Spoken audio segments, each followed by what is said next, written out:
There we go.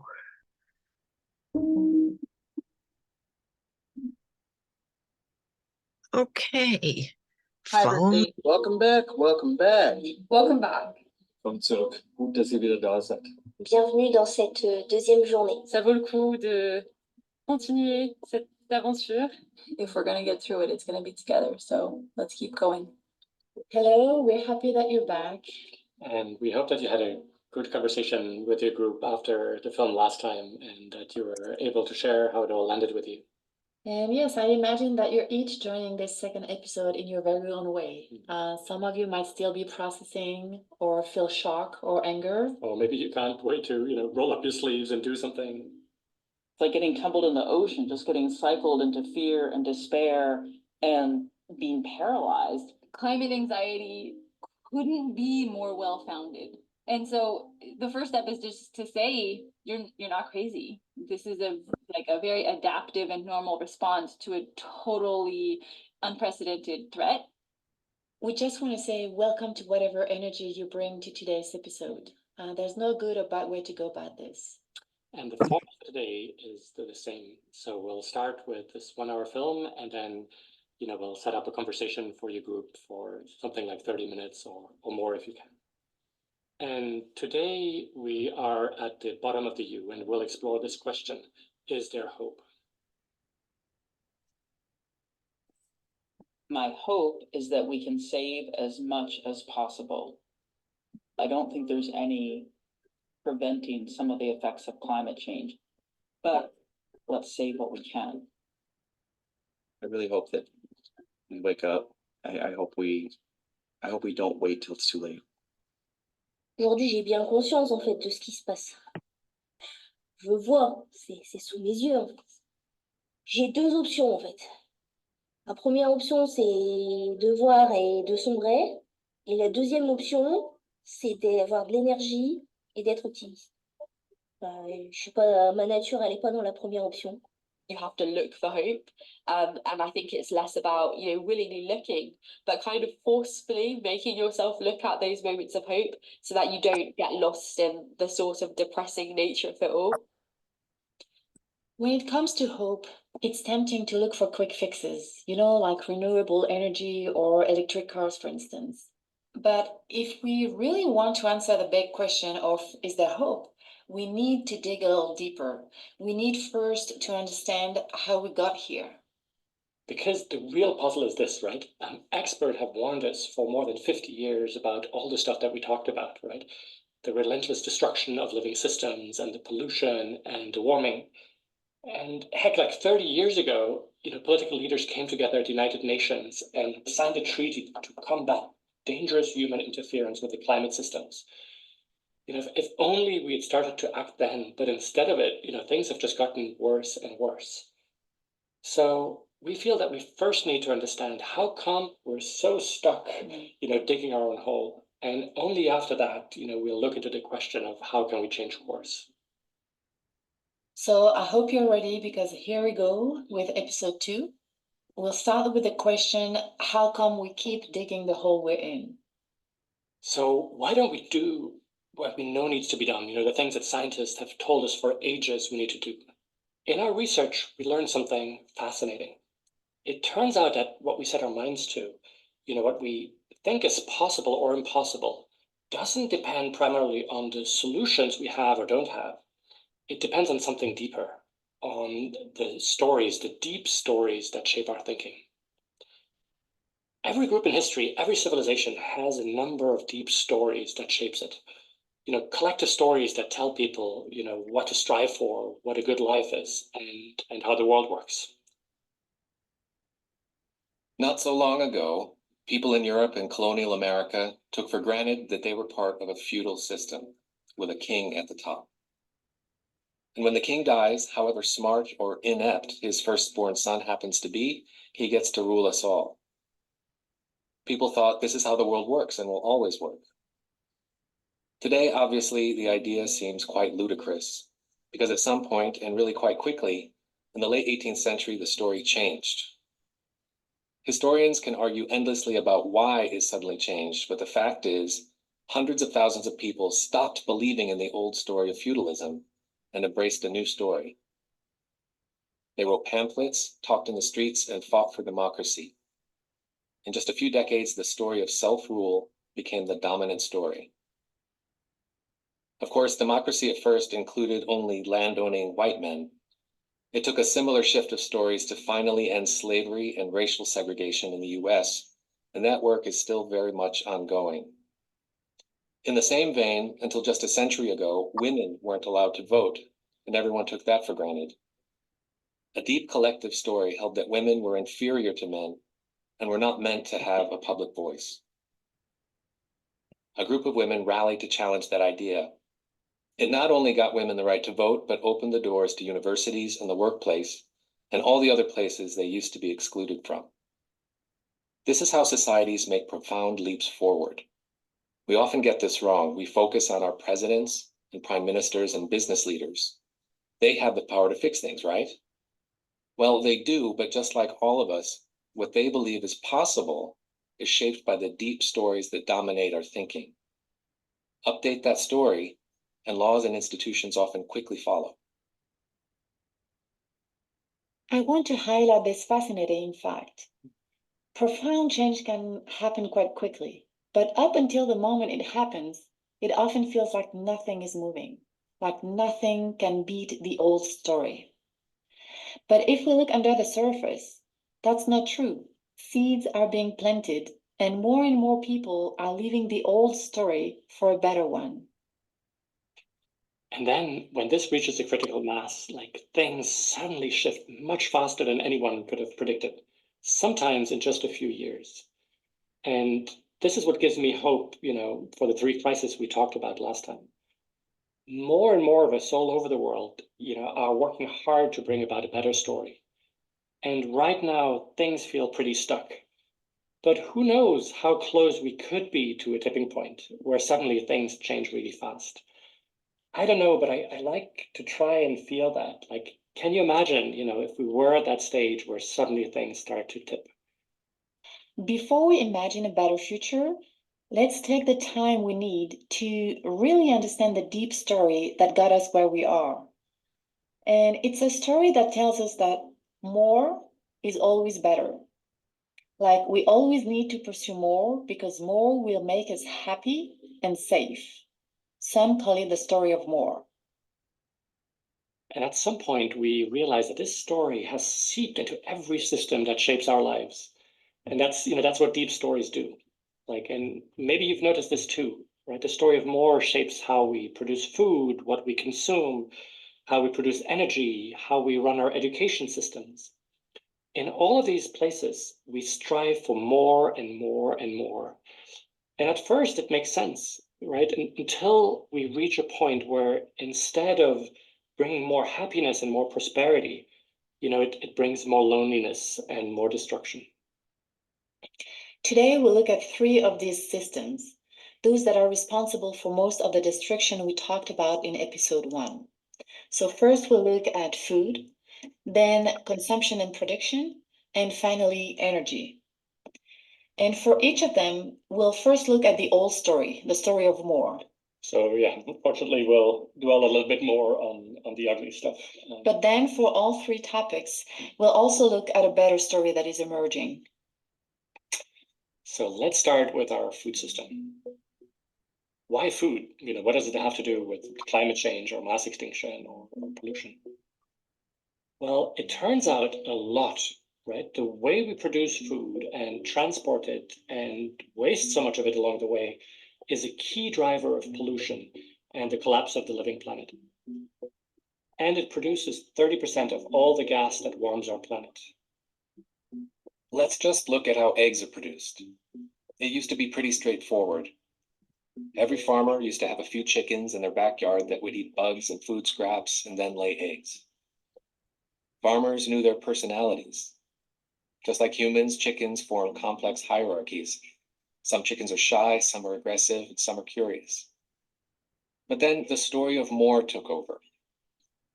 An accountant who owned some chickens had the idea to put them in vertical cages, so you can concentrate more chickens per square foot. That idea naturally led to cram more and more chickens in each cage to maximize profit. Farmers were forced to play along or they'd be left behind. You could simply no longer compete if you let your chickens run free. The trouble is, when chickens are confined like this in a way that nature never intended, they go mad and attack each other. An extra step was added to make this work and keep the chickens from killing each other. The beaks of chicks are clipped or burned off in a machine with no anesthesia. Imagine how you would feel if you had to do this job for 8 hours a day, burning off the beaks of thousands of chicks. Now, chickens can go mad without killing each other, which means you can stuff millions of hens into gigantic egg factories. But that brings up another problem. When millions of animals are crammed in a way that doesn't happen in nature, infectious diseases evolve that kill off whole flocks again and again. So all the chickens need to be put on antibiotics all the time. Without constant antibiotics, the factory system would collapse. But far from being a solution, this creates two new big problems, two ticking time bombs. For one, millions of animals sitting in their own waste is the perfect breeding ground to grow deadly viruses. Experts warn us that if you want to create a deadly global pandemic for humans, just build factory farms. The second thing they worry about is the massive overuse of antibiotics, the same antibiotics we humans use. It'll breed bacteria that become resistant to these antibiotics. And when that happens, well, surgery and childbirth will gradually become a potentially fatal risk again, as it used to be. Chemotherapy will no longer be safely practiced. Infectious diseases we have forgotten will return to be deadly threats. That's the story of more. Every step has some logic to it, but it ends up creating a Frankenstein system. Eggs are just one example, but the story of factory farming is similar for turkeys, pigs, and cows. And to feed all these animals with soy and grain, the pressure is relentless to take over more precious ecosystems. We get 18% of our energy intake from meat and dairy, but it's not 18% of the world's farmland that we use for meat and dairy. It's 83%. And that's why we keep burning more of the Amazon rainforest, bringing it closer to collapse. One thing we really ask you to do is don't blame farmers for this absurd system. Yeah. You know, farmers feed us, and the farmers I know work harder than anyone else. Like, they never get a day off, right? They're often the first one to suffer from the system that they haven't chosen or even designed, right? In this system, all the profits get sucked up out of the farms and farming communities into a few giant meat companies. And every year, thousands of small farms, give up, crushed, by debts and by these giant factory farms. And it's a terrible deal for us taxpayers too, right? Most of us don't realize, but we prop up, these gigantic factory farms with millions of dollars, pounds, and euros of subsidies, creating an uneven playing field that make it hard for smaller family farms. And the whole factory meat industry has become so ugly that we're not even allowed to see it. Did you know that in the US, meat lobbyists convinced legislators in many states to make it a terrorist offense to film inside factory farms? No one is allowed to inform the public about what's going on inside.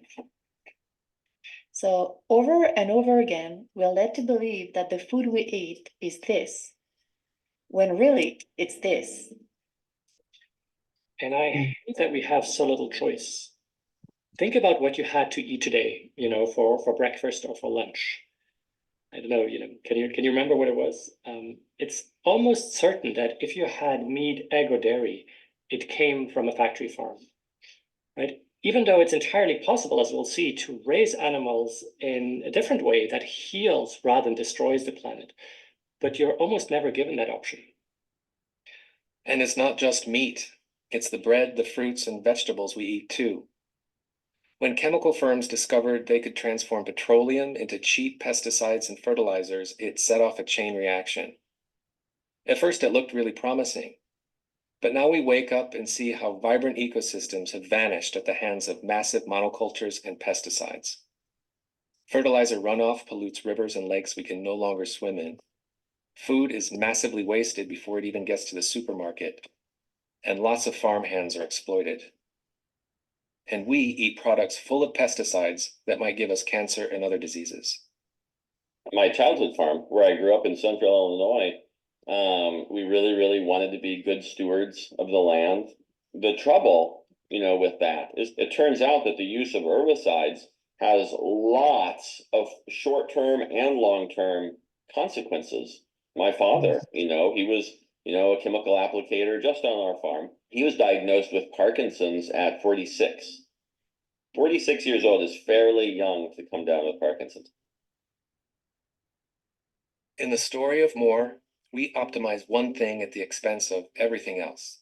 We isolate one breed of chicken or one plant on thousands of acres and squeeze every drop of productivity out of it. But everything around it dies. It's the same with profits. Family farms and local communities who do the hard work are suffering or closing down. All the profits go to a handful of large traders and big agriculture firms. It's another system gone mad. If we start measuring right now by the amount of farmers that we are losing every year, the system is already started to disintegrate. Like, we can be incredibly clever and we can come up with these really complicated systems and mass food production, but if it's on the wrong target, because it's going to eventually come back and bite us in the butt. This factory farm industrial model isn't going to work in the long term. There's going to be a point at which the systems are going to fail. Why are we sharing all this? It's not that we like this disturbing stuff, but we really need the courage to understand the story of More if we want to get to a better one. And I don't know about you, but I know that I often just want to shrug this all off and just say like, hey, yeah, this is normal. It's not easy for me to actually stand still and accept and admit that I live in and that I participate in these larger Frankenstein systems that have become deeply destructive and absurd. Okay, it's time to move on to our second example, consumption and production. In unserer westlichen Gesellschaft wird der Wert eines Lebens oder das, was ein gutes Leben ausmacht, oft daran bemessen, was man hat. Ob es das große Auto ist oder die tolle Wohnung oder der schöne Urlaub, den man haben kann.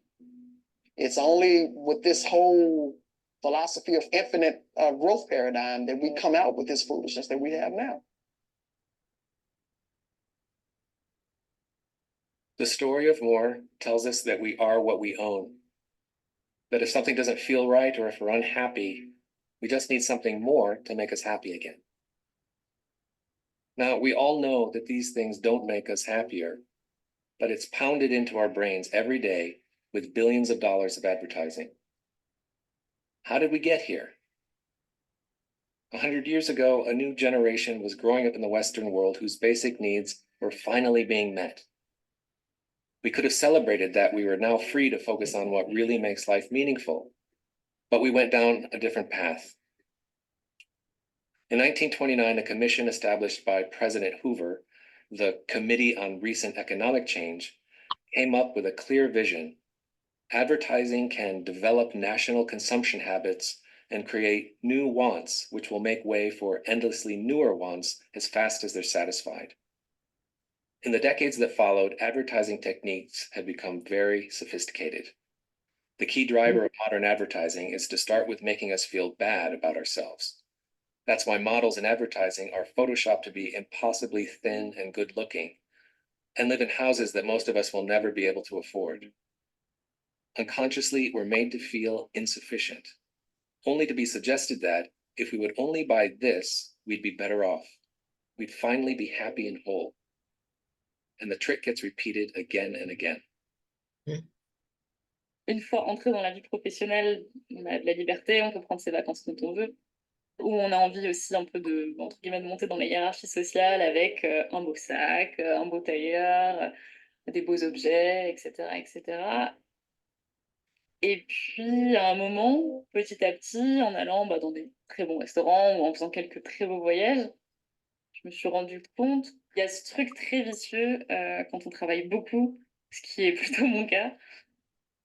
Faut que je compense avec des sorties, des voyages, des restaurants, des objets, des achats. Et en fait, bah ça compense pas. Et c'est plutôt une sensation de gâchis de me dire, mais pourquoi on est tous avec nos œillères à foncer vers on sait pas quoi, qui rend personne plus heureux. Consumption is another system gone crazy. Not only are we made unhappy, so we buy things we don't really need, but we are pushed into debt to do it. We work ever longer hours to make ends meet, come home so exhausted we collapse in front of the TV.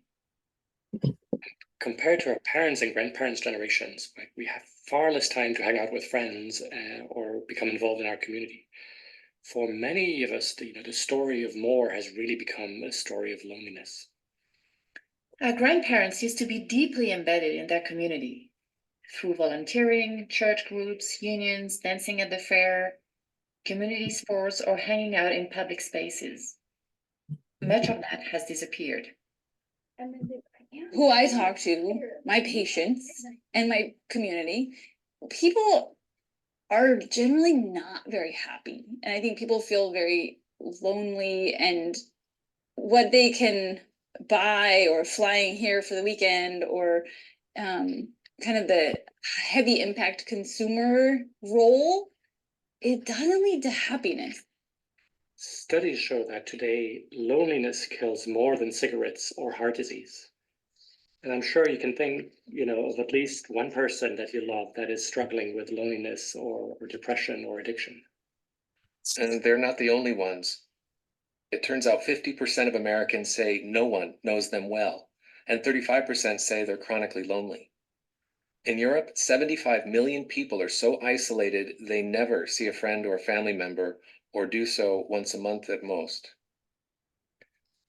I remember reading an article that made a deep impression on me years ago.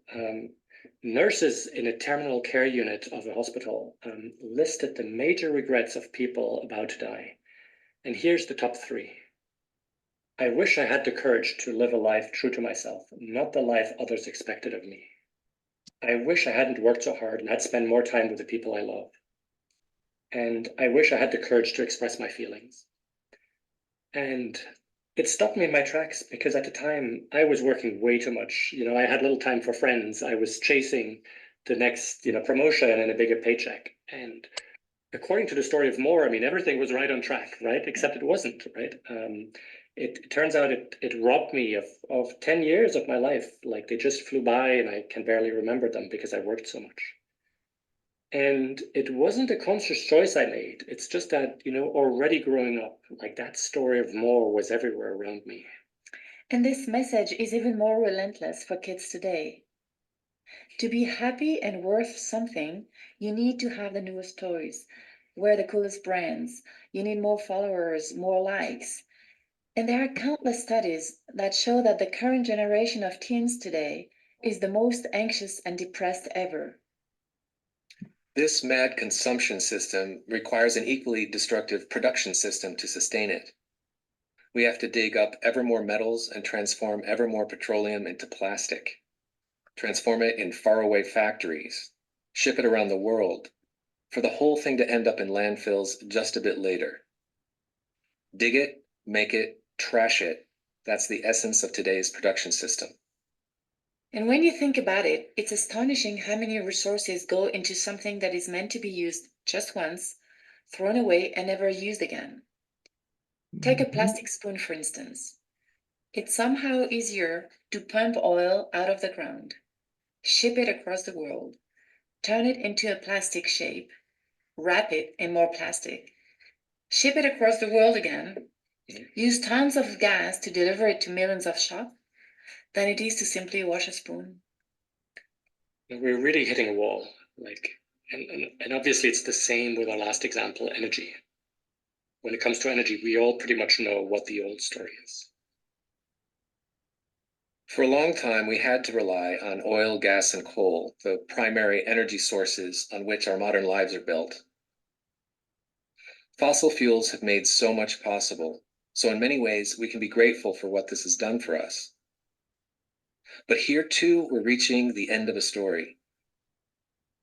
Once it was easy to find oil and gas, but because we need ever more of it, now we have to dig deeper and deeper to find it and take more and more risks and move towards dirtier and dirtier sources. Too often we get massive spills where we extract it, and we get spills when we transport it. We deploy our military all around the world to secure the supply we depend upon and pay billions to dictators we'd otherwise never pander to. And then, of course, there's the issue that burning fossil fuels is the main driver of climate change, or as some now call it, global scorching. We must leave the fossil fuels we have in the ground, or we'll trigger the booby traps we talked about on day one. This can sound like big geopolitical stuff that has nothing to do with me. But we're all trapped in that system. And every time I plug in my phone or switch on lights in the house or put gas in the car, I'm forced to participate in a bit more destruction, pollution, and warming, even though I don't want to. So we've looked at 3 examples, and it's pretty clear that the story of more, however successful it was for a while, is no longer serving us. We need something better. Well, here's the hopeful part. If we know where to look, we can see a new story emerging in all sorts of fields, in all sorts of places. A better story. And it's only the beginning, but in that story is a powerful seed that could help us overcome the enormous crisis we're facing. So what does a better story look like? Let's go back to food.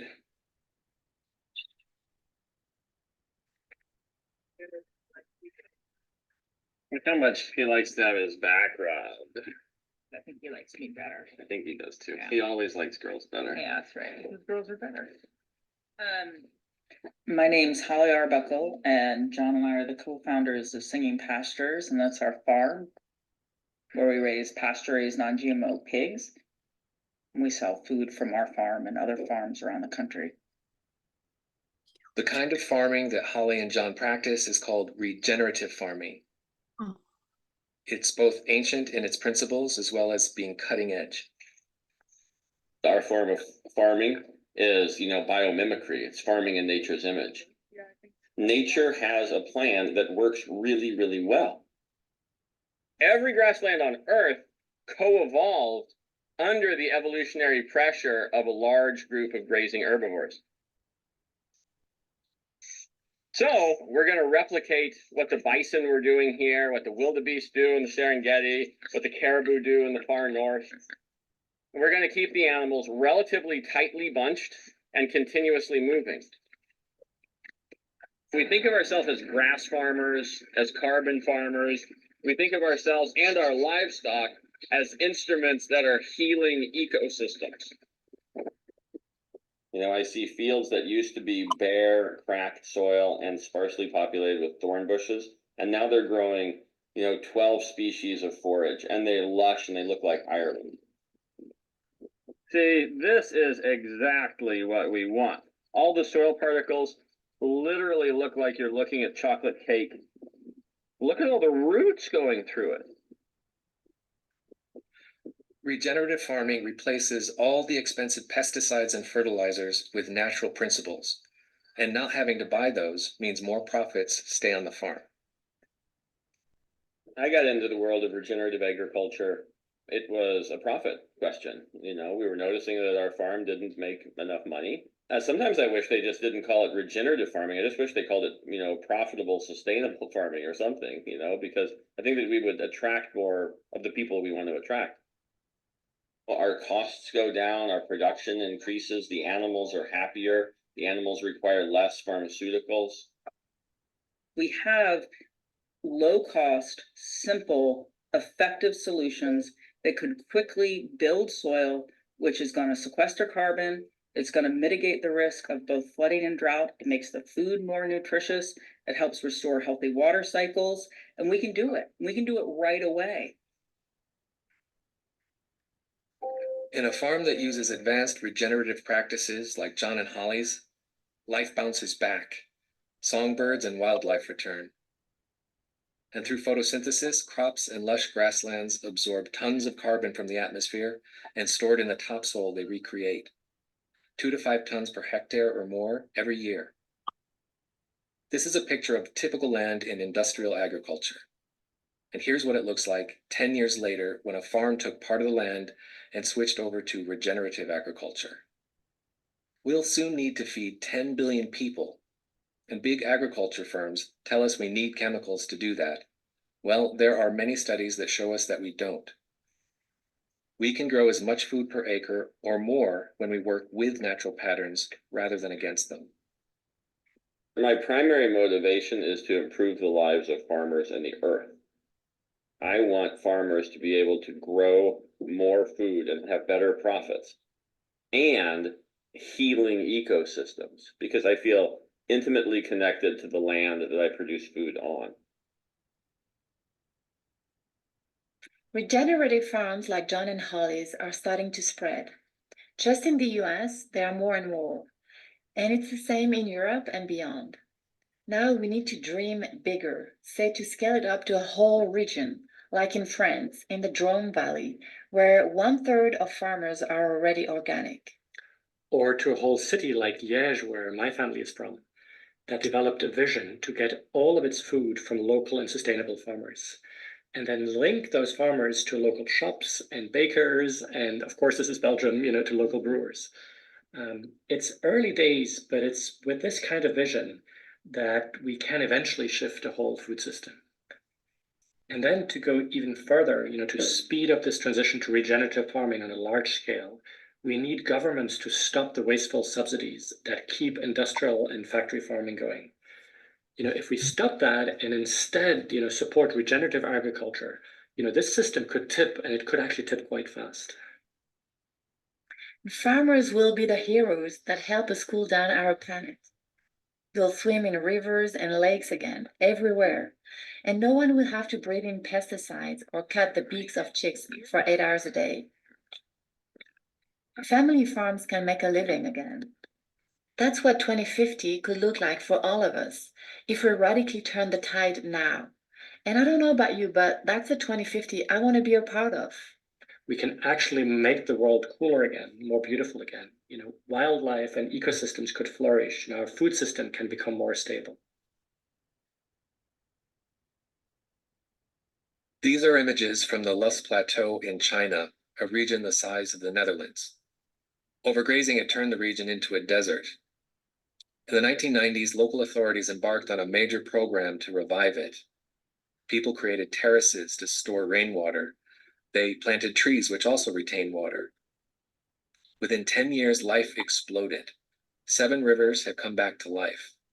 The economy bounced back too, providing livelihoods for thousands of people. I can't help myself. I just love to, go back and forth on these images, back and forth and back and forth. It's just amazing. Life can bounce back at breakneck speed. Empty oceans find abundant life again if we allow them to recover. Even in the city, you can regenerate life. Or in your front yard. We could even return land to wilderness. As we mentioned earlier, most of the world's farmland is tied up to meat and dairy. And today, 40% of food in the world is wasted. That's 40% of all farmland going to waste. So if we reduce food waste, and if we get more proteins from plants and from plant-based meat and dairy, we could free up so much land. Not only could we feed everyone, but we could return huge tracts of less productive land to nature and let them go wild again. So that's the better story when it comes to food. A new story is also emerging for consumption and production, the other topic we talked about. Well, in many ways, this new story is full of common sense and wisdom from the past. It tells us something that we all know deep down inside. What really makes us happy and safe? It's not the stuff we buy. It's our relationship, our friendships, the community we feel a part of, the meaning we find in what we do. For the millions of years, people have lived in harmony with the planet. We understood not to take too much and to give back and to take care of. And that doesn't mean you have to give up all of your possessions or do like a Marie Kondo and become a minimalist and give everything up. I think it's more about respecting yourself, respecting your bank account and your work, and respecting the earth and the people who made your things, the systems who brought your things to you. The more I get involved in working with my community towards our collective interest, it's much more fulfilling than what I could buy. There's studies about the pleasure that comes out of spending time with people versus buying something. Buying something, it doesn't boost your level of happiness, but being more connected to a community does.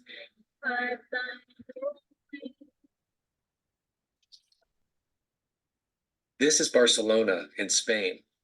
Much of the city has a grid design. In some areas, they've created super blocks of 9 blocks where cars can drive on the outside, but inside the streets are for people, not cars.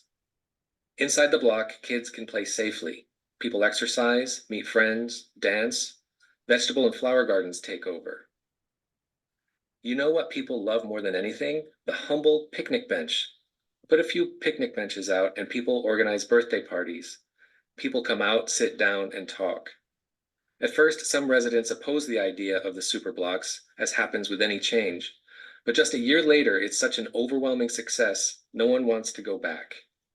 Give us a space to meet and hang out and step off the treadmill of working, consuming, and we take it. The plan in Barcelona is to create 500 super blocks. It will profoundly change the city for the better. I love that story. Not that super blocks are going to be enough to save us, but the fact that we're using space to support connection and community, that is huge.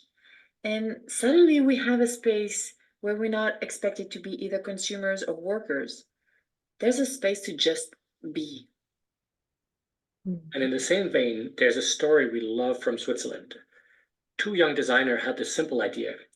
They created sheets of stickers with logos of items that you might be willing to lend to a neighbor. Think about it, right? Are there things that you own that you would be okay to lend to someone? Like perhaps a drill or a ladder or a waffle maker or a camping tent. I don't know if you've pictured a few things, but now imagine you put the corresponding stickers on your mailbox, right? And you invite people in your apartment block or in your street to do the same if they want to with the item that they own. Now, every time you enter your building or walk along your street, you'll see all the things you have access to for free. And it also builds community, the very thing that has been proven to make us happier in life. You know, that to me is like the better story. Like we can relax, we spend less money, and yet we have access to what we need when we need it. In the same spirit, more and more local communities have tool libraries and toy libraries. Why would libraries be only for books? We have actually a repair cafe where people who know how to fix things come and people who have broken things come and then you fix it or they fix it and you like watch. Repair cafes are popping up everywhere. In schools and community centers and in church basements. Places where passionate fixers help you repair stuff for free because they love doing it. It's way more fun than just buying something new. Is you're connected to this, kid who goes to college and you like see that he can fix this or there's lots of people who have different skills. Repair cafes, just like secondhand shops, toy and tool libraries, help us get away from the old linear system of dig it, make it, trash it. Instead, we move to a circular system where we start with reducing what we produce and manufacture to only what is really needed. And then we share it, reuse it, and repair it over and over. And only when that's no longer possible do we recycle it. And we do all of that without pollution and without fossil fuels that overheat the planet. That's the new story of consumption. But what about manufacturing and mass production? Is it possible to have a better story there too? I mean, like at a really large scale? Well, yes. Ray Anderson, a businessman from Georgia, is a great example of this. Ray founded a company called Interface in 1973 and grew it into the largest carpet manufacturer in the world. You know those 20-inch carpet tiles you see in offices everywhere? That's Interface. I was not an environmentalist. I had never given a thought to what we were taking from the earth or doing to the earth to make our products. But when I found Hawkins' book, it was a spear in the chest. And I read it and wept because it just laid out, so clearly the problems of the industrial system, the system of which, my company, my creation, this third child of mine was an integral part. At the time, Ray Anderson was 60. He realized that his business relied on extracting 1.2 billion pounds of raw materials a year, most of it oil and natural gas that become plastic fibers, to produce and ship millions of square yards of carpets to clients who, a decade later, inevitably trashed them in landfills. He set himself a goal that in the story of more would sound crazy, to bring the production process into a closed loop, no longer taking anything from the earth, but only recycle existing material. And to do that without polluting in any way. It unleashed a whole new wave of innovations. They redesigned their products and their machines. They began leasing their carpets instead of selling them, so that when the time comes to replace the carpet, they can recuperate the tiles and recycle all of the materials. They switched the entire production process to solar power. Sadly, Anderson died a few years ago, but today his company is well and on its way to meet his crazy goal, shifting from a linear to a circular closed-loop production, something that at first was unimaginable. Interface is still the global market leader, and they're highly profitable. And as you can imagine, their workforce is incredibly proud to work there.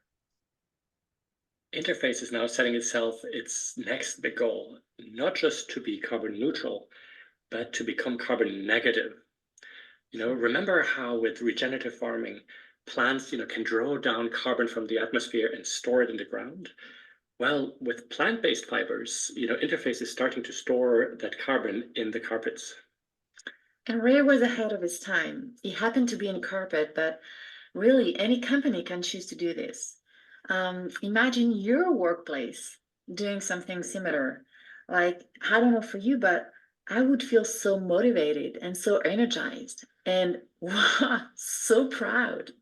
So that's production and consumption. And to round this out, let's talk about the new story of energy.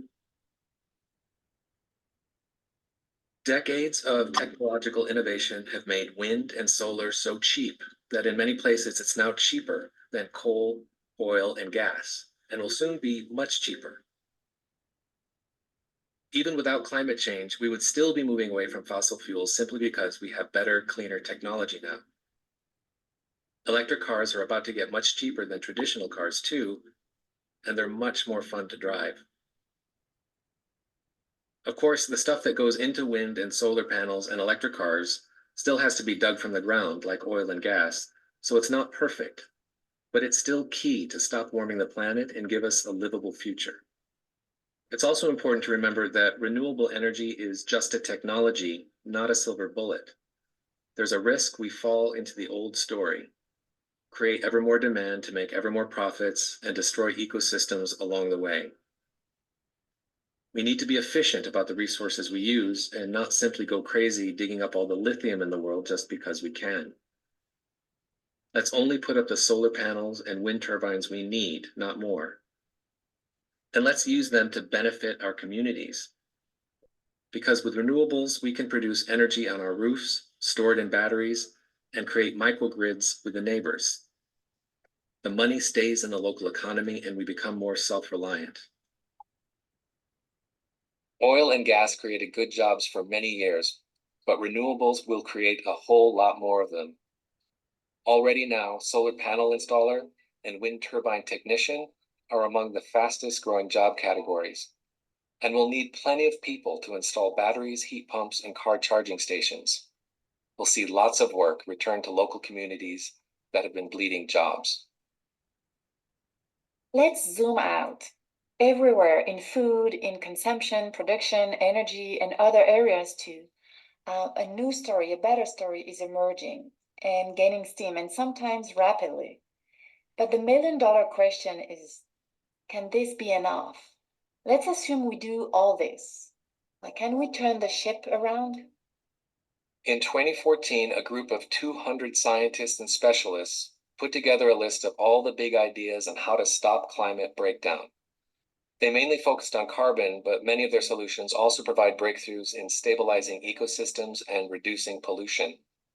This effort is called Project Drawdown. They came up with a list of 80 items, with things we've talked about like upgrading the way we grow food, replanting forests, and switching to renewable energy. But also other things, some of them quite surprising. For example, recycling greenhouse gases in air conditioning units, which turns out to be a big deal. They asked the question, what happens if we were to take all our existing solutions and scale them up? Would this be enough to stop the world from getting too warm, or do we fall short? The answer is yes, it could be enough if we manage to implement all the major solutions we have at hand. Actually, once we get to a point where we stop the warming, in principle, we could even go into reverse. We could draw carbon back down from the atmosphere and turn the thermostat back down. That's why they called their research Drawdown. If you're interested in more, you can check out the book they published about it. The other question they asked is, how much is all of this going to cost? The answer is quite astonishing. Yes, at first we'll have to invest a lot, but within 30 years it will pay back 3 times what it costs. In fact, and this blows my mind, like we can pay for all of the investments to get to 100% renewable energy just from the saving on healthcare, because we won't have all of the diseases from air pollution anymore. And if you're interested, you can read up on all of this research with the links we've put online on the Week's website. And when I first started learning about this, I thought that the goal was to do less harm and stop destroying our planet. But now I understand that we can be much more ambitious. We can go into reverse and heal a lot of the damage we've done. And that to me is so much more motivating. So if we start to invest massively, like really seriously right now, like now, then we'll see some of the benefits right away, like cleaner air. And there could be a big sigh of relief by 2050, because we'll have passed the danger zone and start to draw down. So from a purely technical perspective, it could be done. But let's face it, like it will take tremendous energy and determination. We have to implement something like 80 solutions, at the same time on a huge scale worldwide. And for those of us who live in the big economies like the US and Europe and China, like we must lead the way. Like this is a massive effort that will require absolute dedication. Yeah, and sometimes I wonder if we have this in us to do something of this scale. But then we learned that in the past, we've been able to pull off some impressive infrastructure upgrades, and we've done it more than a few times. So if we've been able to do it before, it would be unconscionable not to try it now. In the 19th century, when cities became more and more crowded, diseases like cholera swept through them. It killed thousands and thousands of people. When a doctor figured out it was coming from human waste, every single street in London, in New York, in every city was cut open to install the gigantic sewer system we still use today. This would be a huge endeavor in our time. Imagine what it was then, all by hand, long before mechanical excavators. Or take this example. This is a street in New York in 1904. You know what urbanists' biggest headache was back then? Horse poop. There were places in New York where manure was piled up 20 feet high. That's 6 meters. Expert commissions made grand plans to deal with the issue. And then this happened. This is New York just 9 years later.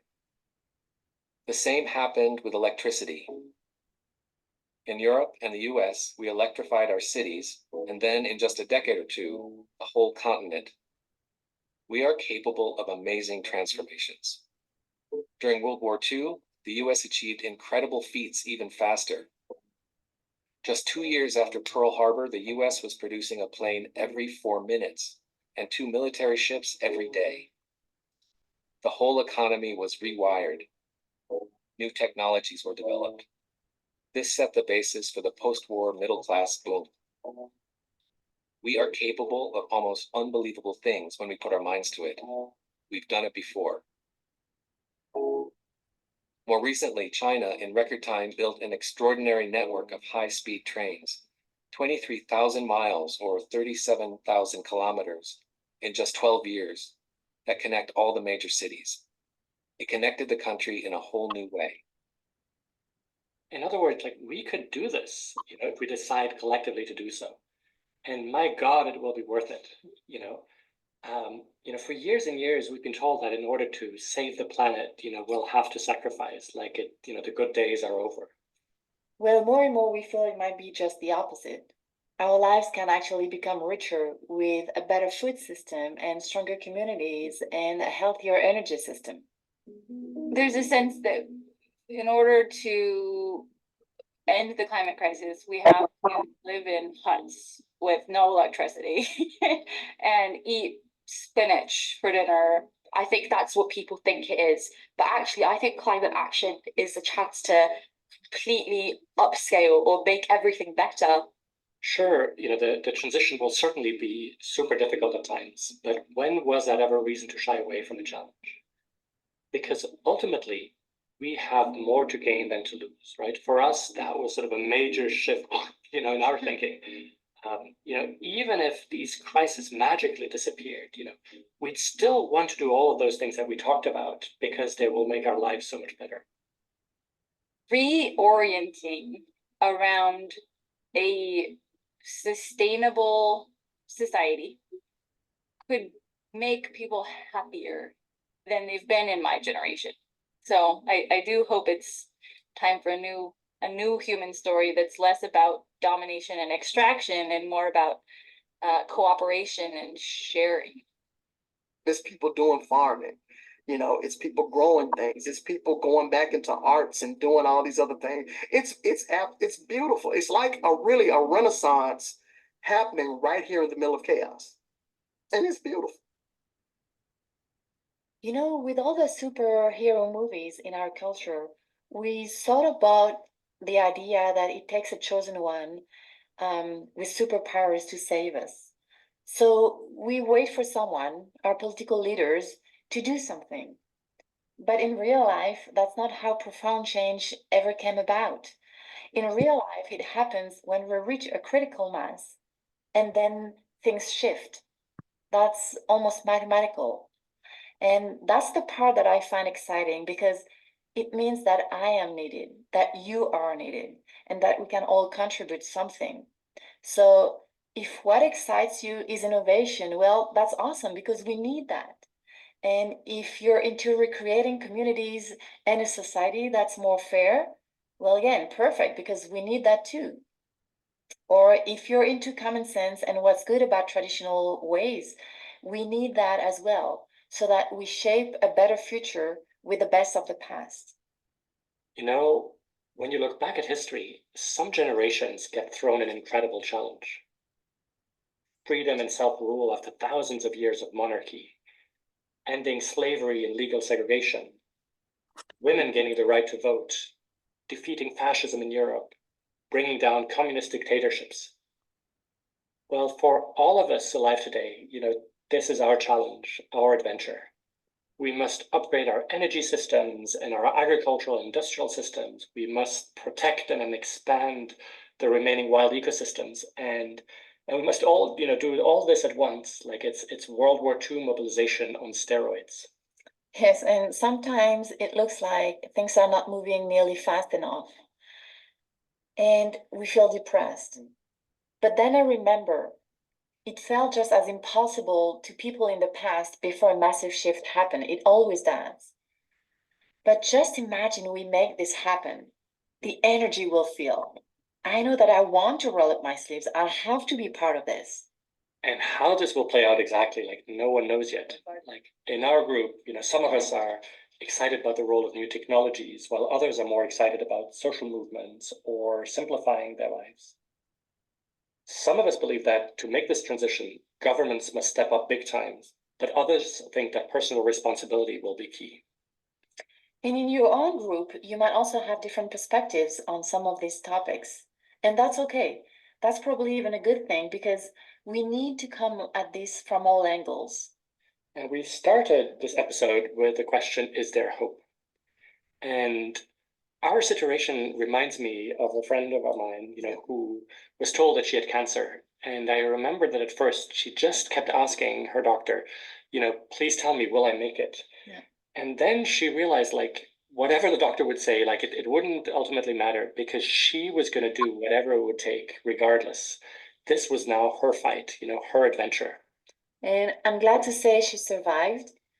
And what we learned from her is that in the end, it's not about hope from the outside, say a doctor or a climate expert. It's about the fire we have in our belly. And that's what we'll talk about next time, in the third and final time together. We'll delve into the question, what can I do? What can we do? What would give us joy? What would really make us proud? But that's for day 3. Yeah, because now it's time again for the most important part, the conversation in your group, just like we did on day 1. Because it's hard to process a topic as mighty as this one alone. So we need each other to make sense of it all. Yeah, so we wish you a great conversation and we'll see you in a minute to kick off that conversation.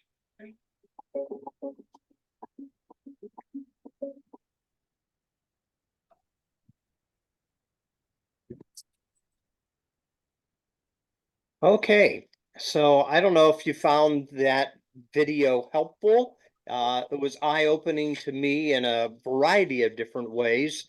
But I think when I put these handouts together, I'm kind of scanning through a lot of the material in the research that they have on the website there.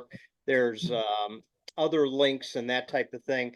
But for me, it's a little, when you look at that, what's on their website, it's a little bit disorganized. And so I kind of use this as a way of whittling it down.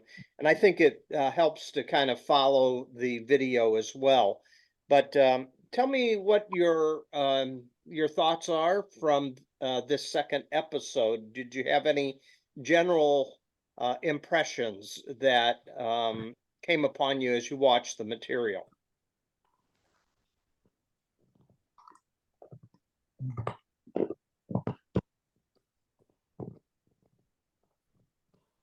Food, consumption, and energy. Those were the 3 big points in the video.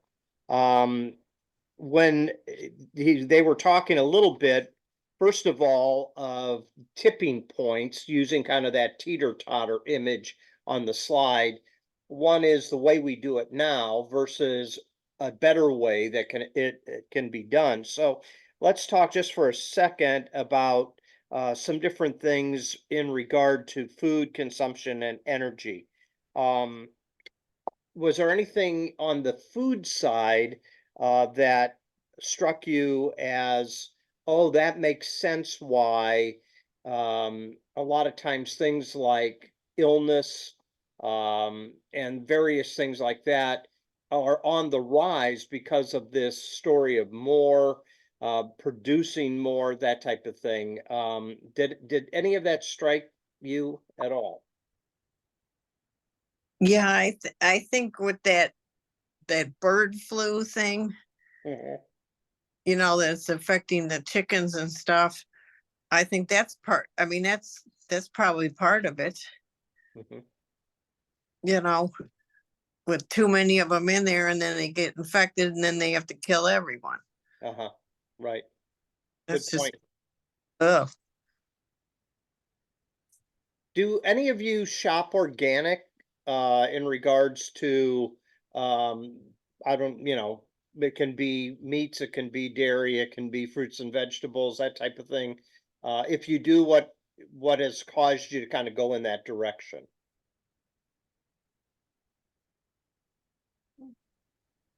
I think we all just kind of look for the cheapest, right? We always look for what's the most economical. And a lot of times maybe the most economical food purchase is done out of these different type of industries that's either harmful to the planet or can be something that is detrimental to the animals that they are raising for slaughter and other things like that. I'll tell you what it did for me. Even though organic costs more, maybe it's a better choice, not only uh, physically for me, but also possibly for the betterment also of the family and helping the farming industry for the smaller businesses that might produce that type of thing. That's one of the things that struck me. You've Yeah. you've got to be careful with the organic label, because just because it's labeled organic doesn't mean what they've really used on it is safer for you, Mm. because an organic substance can be just as deadly as a non-organic substance. So if it's raised without anything put on it, like that's a different story. But if organics are used on it, they're a lot of times no better than your other type of pesticide. So how do you know? How do you determine the difference then? Well, you raise it yourself. But Oh, in my backyard. So my tomatoes could be Yeah. organic, considered organic, huh? Yep, yeah, yep, Because I don't Yeah. put anything on them. yeah. yep. Me too. Well, they'll be yeah, they'd be considered organic, but just because it has the organic label doesn't mean nothing was put on them. You can use insecticidal soaps, you can use, you know, all sorts of different oils, but they're just as bad for you and as other things sometimes. So you got to be careful following the organic label. Okay, well, that's good to know. Yeah. Because a lot of times you just think, okay, so do you think slapping an organic label on an item is just another way of Yeah. profit increase? Is that Yeah, primarily it's the a motive? given. No, Yeah, no, not always. not always, but it And you can be. you can't in your own garden grow enough food to support yourself for 365 days out of the year. So we have to have some trust. And I do think there are some regulations about when you can stick the organic label on a product in the store. I know there's always a learning curve for Mhm. anything, you know, nut-free, gluten-free, da da da da da. But I think it's not all false advertising. There's No, it's not all, but there is, you know, if it's going to sell, they're going to do it. What about like grass-fed beef and stuff? I'll do that. I'll pay more for grass fed, pasture fed, grass fed. It's more humane to the animals. They get to roam around and it's better for you.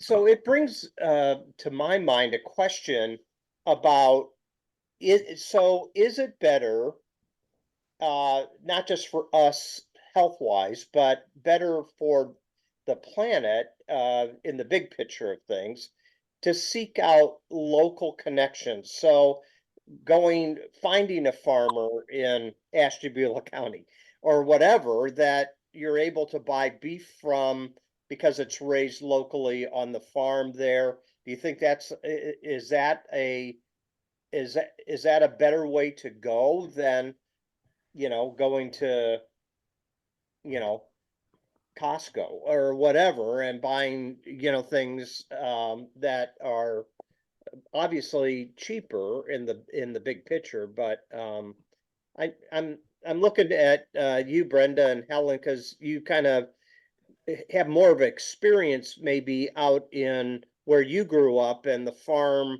connection and that type of thing. Do you think that's a legitimate way to kind of approach that, is seeking out local connections and using their product?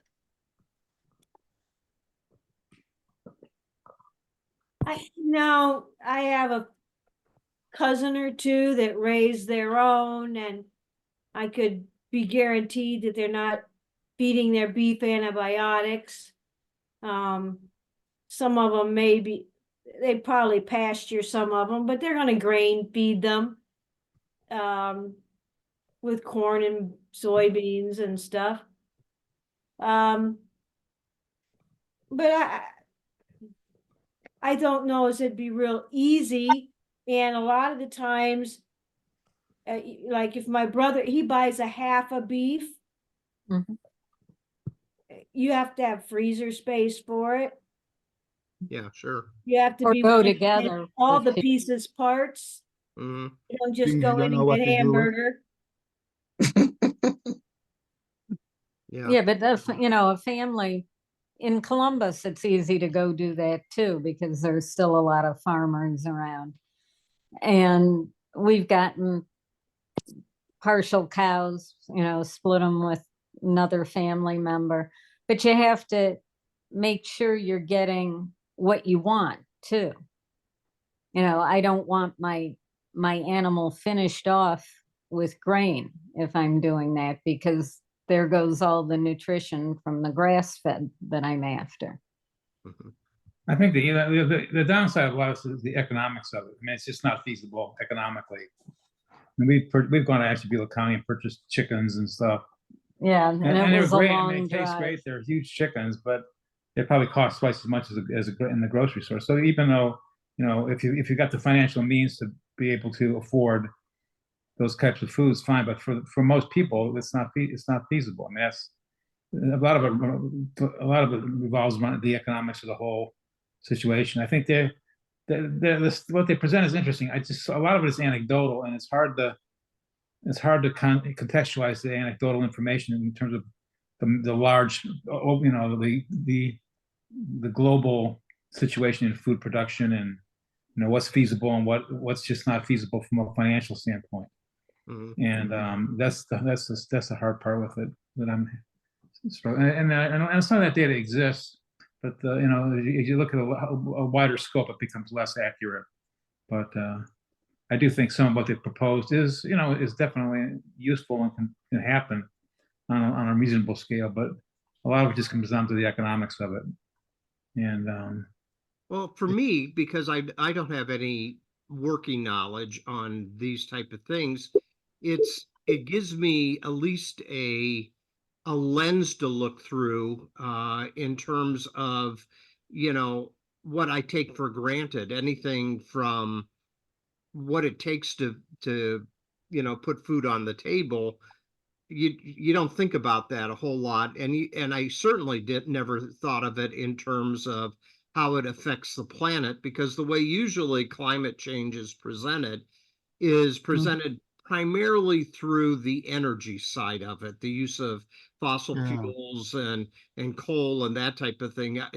So this has been helpful to help. This has been helpful to connect it to other things too. Well, they didn't mention the fact that cows produce about as much CO2 as a lot of other major, economics, manufacturing systems. Always comes down to money.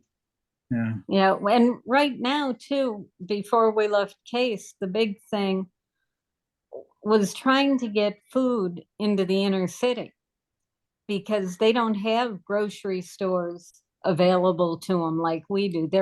Their grocery store is the local gas station. So they were trying to get little community gardens, in parking lots and other places, just so people would have an area to grow some vegetables. And that isn't mentioned. But on the other hand, too, I have a niece started off as a Southern California beach surfer girl, It's literally, this is the most bizarre thing I think I've ever seen. She and her husband, I'd say, oh, 10, 12 years ago, decided to sell everything. They bought a camper type thing and a truck and hauled it across country looking for a place to settle.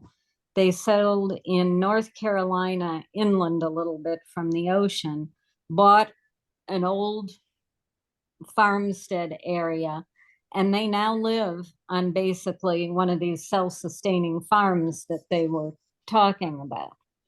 And she talks about, she does all, they do it all. I mean, she talks about harvesting her pigs, you know, and I'm going, okay. They have a couple head of cattle, and when the one calf was born, they named it Sirloin, just so they remember what it was going to be used for. You know, don't make this guy a pet. But they also subsidize that because he's a computer engineer and he can work from home. Probably brings $150K a year and just subsidize the whole operation. So yeah, the reality is it still comes down to economics. So, and there remember, there's a far worse scenario, as Charlton Heston said. You know, Soylent Green is people. But Yeah. that's probably banned now, though. A banned book in Florida, most likely. I'm surprised they didn't.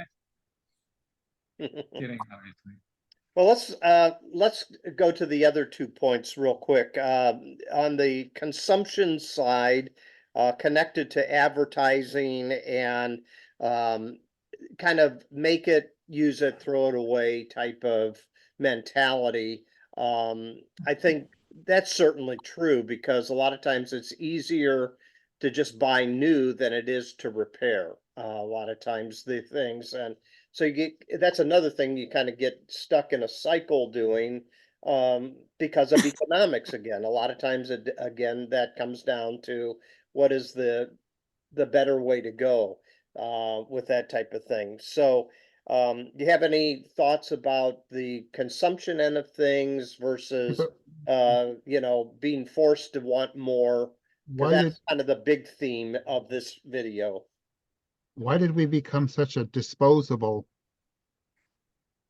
people? When I was growing up, we saved, pop came in a bottle and you saved the bottles and you went and got more pop and you returned the bottle, the milk bottles, the milk came in a bottle and you'd save the bottle, you go back up there, you get 2 more half gallons and return your bottles. Now everything comes in plastic and you just throw it away. Yeah, My mom always had a washing machine with a sud saver and you started hot load and you just use that water for 4 or 5 different loads. You didn't just get fresh new water all the time. You hung stuff out on the line. Yep. Yeah, well, that's Now certainly it's true. I so mean, even when I convenient. was a kid, we went looking for pop bottles. Sure. You Yeah. could Just lucky if you return them found for one on your 2 way to cents and buy a school. pack of baseball cards. I mean, Yeah, you that could type stop of at thing. the store and Yeah. get some candy. Yeah. Yeah. We used to look in the field. There was a field at the end, top of my street. There isn't anymore, but we used to look for pop bottles in there and then go and return them to the store and then buy penny candy. Got 2 cents or something for them. Yeah. I don't know what it was, but it was like we thought we were, you know, great, rich. Yeah. Again, it's probably, it's just easier to make it and throw it away than it is to recycle it and that type of thing. But in reality, I think the taste of Coke is much better out of a bottle than Oh out yeah. of plastic. It Yeah. is. But We used to I don't- get potato chips every other week. Charlie Chipman would come and get a big can of potato chips. You didn't have these bags, you know. Yeah, my neighbors got those. Yeah. Tins. Yeah, Yeah. they turned in. We had like the 3-pound can or something, and yeah. My bugaboo is disposable plates and silverware. Yeah. And they mentioned the silverware aspect, but my kids, you know, every holiday or every time we all get together, they're using the paper plates And if they go up to the, or down to the condo, I get there and there are all these paper plates sitting there. They never did any dishes. They just threw everything Threw away. everything away. And, you know, I have enough dishes. If everybody comes over, I just throw them in the dishwasher. Mhm. Yeah. Well, these are all things I guess we have to be more conscious of in terms of, yeah, it does make a little bit of a difference in the problem that we're facing. So, One of my things that bothers me is all the appliances. I don't have a big enough kitchen for all the appliances that Mm-mm. they're always coming out with something new. They have air fryers and deep fryers and bread makers and rice cookers and Mhm. you know, and Yeah. I just wonder how many of these appliances end up in the trash, end up in a cupboard, in a Sure. basement, because it's a But real fad for a few months. you're the sandwich Everything's maker going and in the air fryer, and then, and it's so healthy for you, and or whatever the reason is for this new fancy appliance of the year, and everybody's getting one for Christmas, but I bread wonder how many of machines, those egg cookers. appliances just end up as trash. Yeah. Well, look at the Keurig coffee makers with the little K-cups too, Yeah. the plastic. I mean, back in the okay, so day. you're stepping on my toes with the air fryer, and you're Oh. stepping on Estes toes with this, the K cups. Well, I don't I have like either, both but of those. I haven't gotten into the air fryer thing yet. I hadn't use yet- my air fryer just about every day. oh. It warms up pizza great. It's good for chicken fingers. Trouble is, and I don't have good counter French space for a fries. Yeah. big thing like that. Well, that's what I've got Betsy 4 was feet of just counter saying. Yeah, space, you know? yeah, Yeah. yeah. I mean, back in the day, they used to fix things. Well, It wa- sure. They come over and they fix the TV, they fix the washer, they fix the dryer, and they lasted for years. Now they break and you throw it away. And I It's think that's the Couple point. that years you're- out of it. Yeah. Well, I think that's one of the big points is in this, because it's a disposable type of thing, it's cheaper sometimes to buy new than it is to repair. But we don't think of it in terms of how much of that is going into landfill and all. We never think of that type of thing No, at all, We but it's there. We certainly don't try to make things last, is what I'm trying to say. It's Well, the manufacturers don't make them to last No, either. that's They'll right, tell yeah. you, Yeah. you know, Comes down to microwaves money. aren't made to last maybe. They always break down the week after your warranty is expired. Sure, yeah, Yeah. Yeah. They got the timing down perfect. yeah. Well, and everything has a computer chip in it, and they're just not repairable. I mean, Yeah. Right. Yeah. and that's the problem. I mean, Yeah. and but Okay. it creates manufacturing jobs for people to make money and live. So Yeah. I mean, it's Everything's made in China for cheaper a wages. cycle. Yeah, I mean, even though many of them are overseas, Yeah. most of them are here. And then the last topic was the topic of energy. That one, I do think that there's only so much oil that's in the earth. I think that at some point, rather than going to war over a limited commodity, we have to think of better ways of thinking of how we're going to run things for sure. Yeah. So, but again, there's vested interests, I think, in not only in companies that want us to continue to use that limited commodity for profit's sake, but also when we see how it ties into politics and how these companies, support the campaign efforts and the war chest of politicians, you really are walking uphill. But it's something that we have to come to terms with. So, have any of you ever thought about an electric vehicle in the future, or other ways of reducing the energy problems that, we're inevitably gonna, I think, face into the future. And again, it's about money. Yeah. How much is it gonna cost Yeah. you to buy a basic little car Mhm. versus a Tesla? Uh-huh. Yeah, they don't have, well, right now, you don't see charging stations Affordable. all over the place, so, Floorgate. But plus they're, I think also the other thing that's related to that, yeah, we're using coal and we're using oil, but at the same time, what it takes to make these batteries is another commodity that you have to get out of the earth to make that, They're expensive that too. type of thing too, And if so. we go back to horse and buggy, then we've got shoveling to do. Yeah. There's always Fertilizer. Fred When you start Flintstones. city street. Fertilizer. Got free Solar, fertilizer.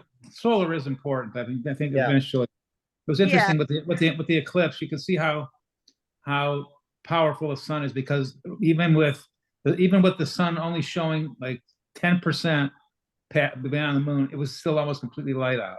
Yeah. Hmm. Well, Yeah. it was twilight. So, Yeah. well, not really, not that. Yeah. Yeah. Yeah. So there's a lot of, I think that's an opportunity we have to continue to work.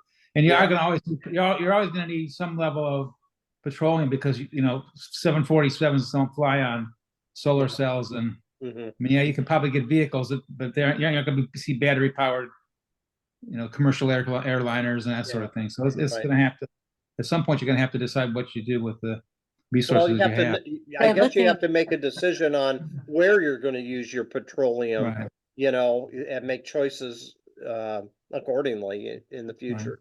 So, And what happens if everybody has an electric car and they're all charging it during the night? What happens to the electrical grid?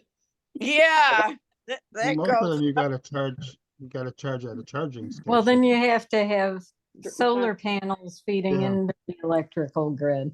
Actually, that's when the grid is the lightest, because there are no lights on, and all the companies and industries are not using electricity. So that's one of the rationales for, in fact, having electric vehicles, is they basically serve as an electrical storage system, because you do plug them in at night when the cost of electricity is low and the draw is low. So it's kind of interesting.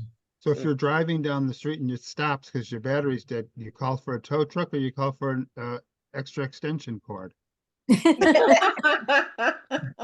I say extension cord would work. Get a couple of extension cord. well, I think what we're seeing through these couple of videos is it's complicated. Mm-hmm. And it's, there's no one simple answer. And yet, to be good stewards of a planet that was given to us by God's creative hand, we have to think through it, and we can't allow only wanting more or making more in terms of profit to be always be the deciding factor. I think, if we can make progress to let people like we're doing right now talk about things and think about, politicians, especially talking more about these type of things. So, I watch a little bit of the news every morning, and none of this ever seems to hit the airwaves. And it's going to be interesting to see whether it will come to the forefront as an important thing to think about, for this election. I don't think it will personally, but it should. A politician saying, let's work toward a better planet should be an important part of their agenda.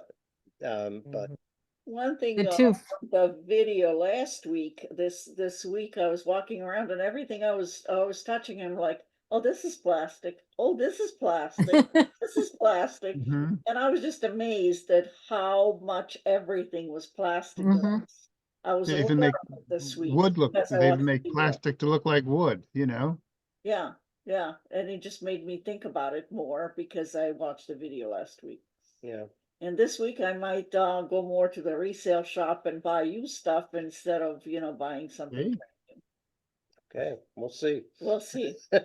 Spend my 50 cents and say. Think twice, think twice if you really need it, think twice. Did I really need this or not? Yeah. Yeah. Yeah. Well, gang, thanks for being on tonight, and we'll have this last video next Wednesday night, and hopefully that last video will make some practical, down to earth and What rubber value? rubber meet the road type of decisions that can help us. So, all right. Well, Okay. have a good rest of the evening. Great seeing you guys, and we'll see you next time, okay? All right. Okey Take doke. care. Good night. Okay. Night.